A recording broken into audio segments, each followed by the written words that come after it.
I am basically, I'll give my first name first, Fania, which is my Polish grandmother. And the name I'm known in Israel is Tziona. The name I was known in by anyone who knew me until I made Aliyah was Fiona, Fifi, choose what you would wish. And currently 64, living in Harish in Israel. And I have been thinking about this when I began to realize that this was going to be the end of my journey. And I wanted to share some of the stories of my life. Some of them are just for fun, really memories, and some of them were much more very significant times in my life that had a huge impact on me, on my journey, on my spirituality, on what I did with my life. So I want to give a taste of that, I guess, in this film.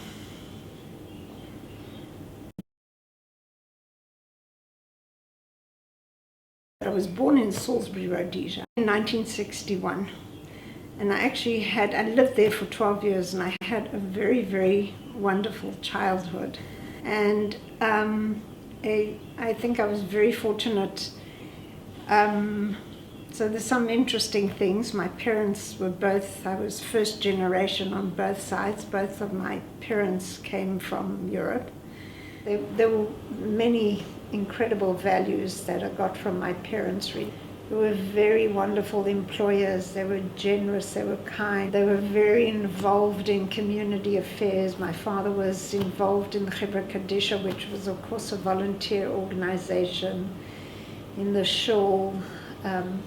Unusually, my mother worked. It was not so usual in Rhodesia, but she worked. And so a lot of very communal, very Jewish, very lovely, wonderful things.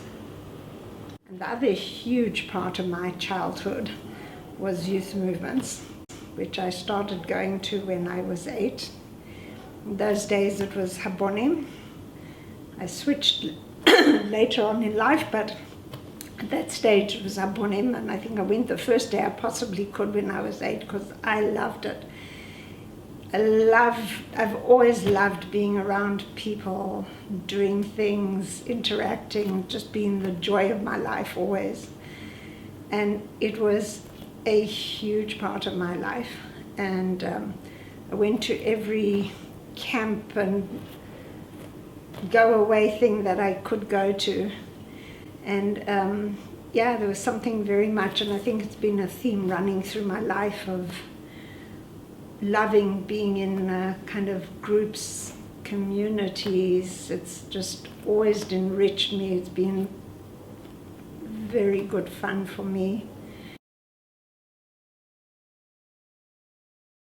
So at the end of 1974, I arrived in Cape Town, and I went to the same school, big Jewish day school. My cousins had been to the Raskins, and they had all been on something called Upan, which was a 3-month option to come to Israel and learn Hebrew and Tiyul and go see and learn things. And my parents promised me as soon as they told me that we were going to Cape Town that if I had the grades, they would send me on Upan. That's kind of where my religious phase of my life started. It was also pretty wonderful experience. There were some hard things, but I came back, and that's when I realized I was going to start keeping Shabbat, and that I was going to leave. I was in Habonim, that it didn't work for me anymore, and that's when I switched to Bnei Akiva. And I eventually became also, I think by the age of 15, I was a madricha, and then I went on to lead the movement in Cape Town and at camps. So a very huge part of my life. And I became very involved in social work. I was very lucky. I was assigned to an amazing organization. For my last was a 4-year degree, and the last year we really worked in an organization, and I got assigned to an amazing organization called Grassroots. We were Jews, Christians, Muslims, white, colored, black, and everything in between. Both my supervisors were Muslim, and it was a very unusual place that worked in setting up preschool situations in very, very poor, underprivileged areas. And my thesis was actually writing a booklet, which was very rewarding, about how to run a meeting, how to take on and develop an idea and find a committee and make decisions. And I realized that was a big hole, and that's what I did my thesis on. And that booklet is evidently still toddling around. It was about how, for parents, how to do this. So I arrived in Israel. I went to see Deborah and Peter. On the way, Deborah was pregnant with my niece, and I arrived in Israel in 1983. Made Aliyah, and I was religious and I wanted to study, and couldn't really find a program that suited me. And literally, on the day before the program started, somebody told me about Machon Pardes in Jerusalem. And I filled out the application on Friday morning, handed it in. They said to me, come Sunday and we'll tell you if you're accepted. And I spent 2 years there as a student and volunteering, and then they offered me a job and I worked there for 3 years. So it was very stimulating, met a lot of wonderful people, and that was a huge part of my life. You know, food was very important in our family. My mother came from, for those of you who know Yiddish, when they lived in Poland, they were feinschmeckers. They liked good food. I didn't understand at that age that my parents had been, my father's family had been very poor, and probably food was, the luxury item. And my mother's, during the war, there was obviously not, they were refugees, and so food was always important. We always made lots of it. The pantry was always full. Deborah and I and my Aunt Gertie's 3 children and Gertie and Harry's 3 children, we all have the same thing. We all over-cater. We all have very full pantries. Food became a really important a vehicle to share, to bring people together, to share love, to create something magical. And that was always a really important thing for my life. So I think I had started also having all kinds of health issues along the way, and started getting interested also in healthy food.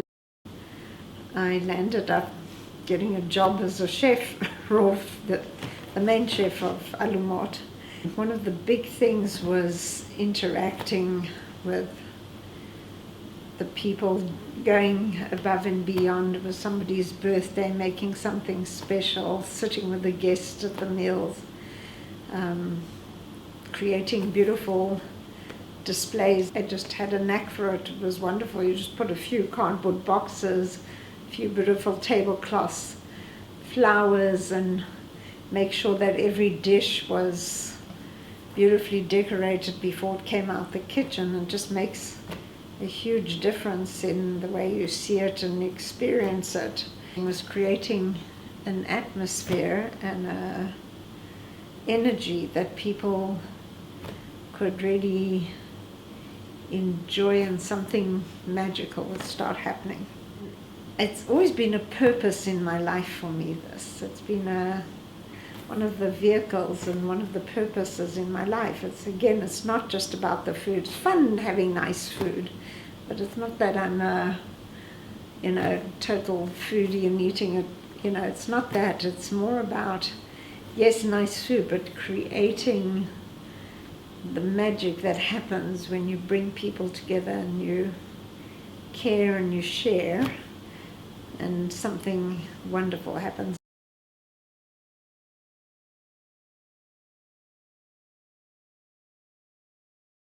I obviously am drawn and very attracted to places that are remote and wild in nature, because I feel this very deep sense of connection there, I guess. Just fills my soul and does something to me internally and helps me to connect. I haven't been in nature as much as I wanted. I thought I would live out many more years in really places that were it always drawn me. It didn't happen. I wish it had happened more. But it's a place that's always filled me. I love being, whether it's here and going to the forest or near the beach. Nature has always just filled me up and given me, it's not just inspiration, but a very profound connection. And a lot of the animal encounters I had in my life happened in places of, remote nature kind of places.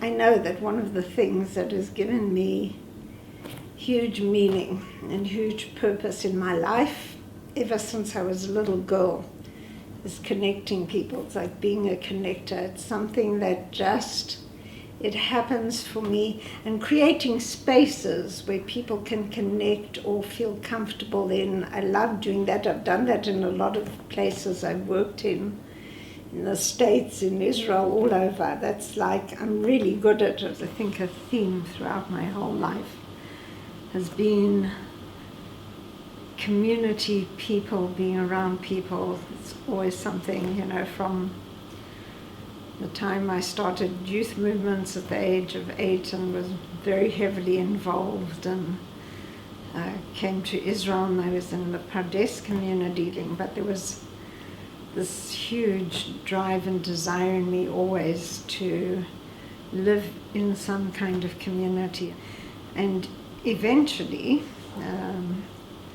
I managed, one day I was sitting in my apartment in Pardes Chana, and I was just so wanting to be part of a community, and I had a very big Facebook page, and I wrote in there, maybe there's some new development. Does anyone know of something new happening? And somebody wrote to me within seconds and said, yes, something's happening in Harish, and there's a community that's gotten together. And I was on the phone immediately. I was very determined to make this work, and put ads in, and made a committee with 2 other people, and been in Harish now for 4.5 years. Well, trying to live in some kind of community is always very challenging. So it's been wonderful things and hard things, but wow, it's just nothing like having friends living in the same building and come over for tea, let's go out, let's do things, I need help. And it's just been such an enormous blessing in my life. And then I was very lucky to find other people who were living in Harish and kind of form another community of friends.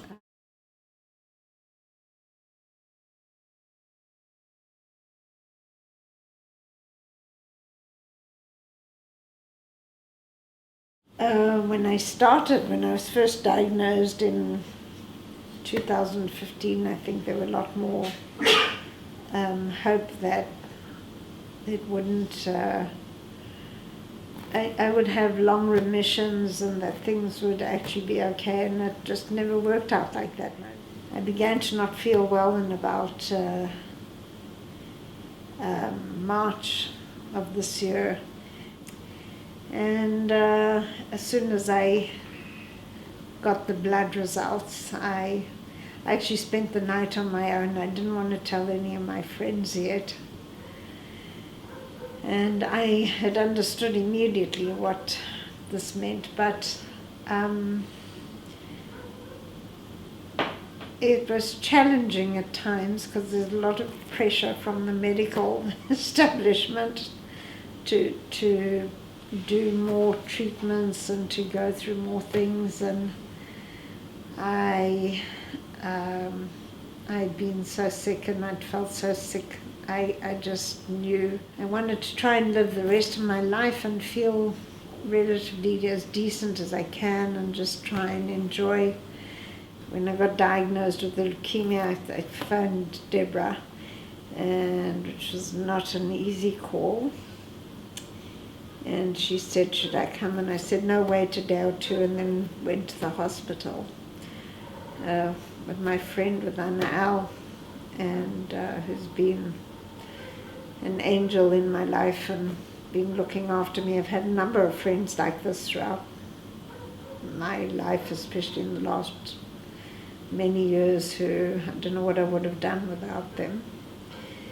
And Al and I, landed up pretty fast in hospital, and all kinds of pretty serious stuff very fast, and kind of told me what this could entail, and I was very shocked, and we both cried, and then I phoned Deborah and I said, come, and she came pretty much straight away, and it was wonderful, just in the hospital room and reading me, and just enjoyed it so much. Jane Austen, it was just it was like this balm floating over me. It was, and she's got a beautiful voice and she reads beautifully, and it was the best.